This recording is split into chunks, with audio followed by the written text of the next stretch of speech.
Okay. Because I always think to myself that there has to be something in the background that would have some sort of influence, especially when it comes to critical thinking. Yeah. You know, and knowing that your mum was legal kind of gives me clarity in terms of why you speak the way that you do.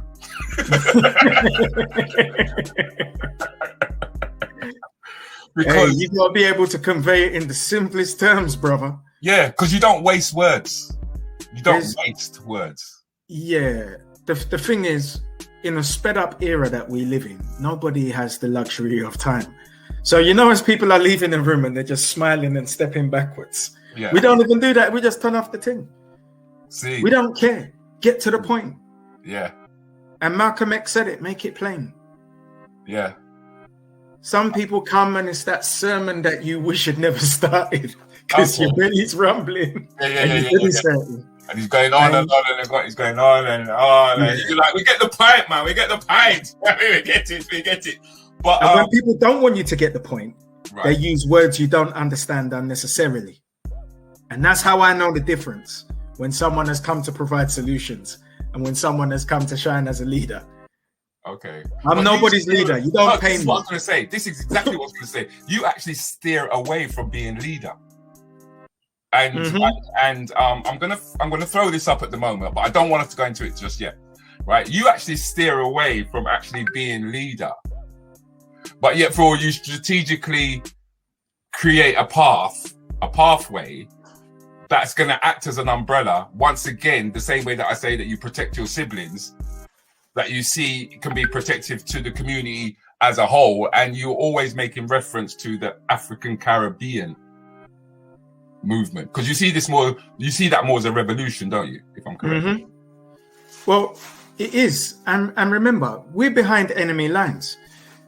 What it was for our Yiddish brothers and sisters is that the Germans lost. So because the Germans lost the war that committed their Holocaust, they humbled themselves to paying reparations.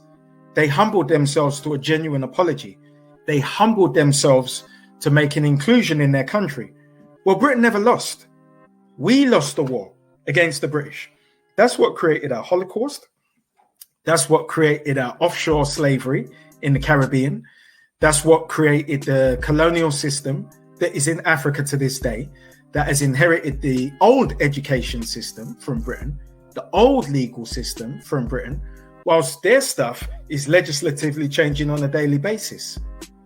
So we are behind enemy lines. And the reason that the racism is still metered down on us is because the war never stopped.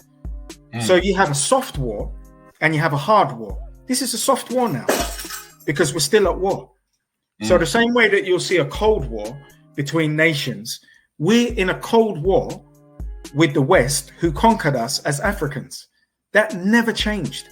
It's only because now you can drive your car and you can work with him and eat in a restaurant with him that you think the war is over. The war isn't over.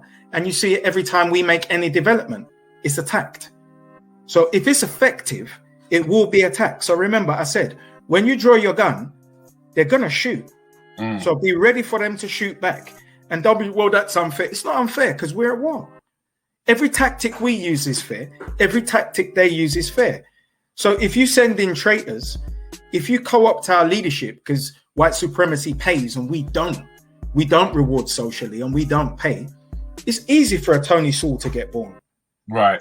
It's easy for a Kemi Badenoch to get born. Right. Or any of these guys. So we don't reward our so-called leadership. No, we don't. I mean, I think we even appreciate them.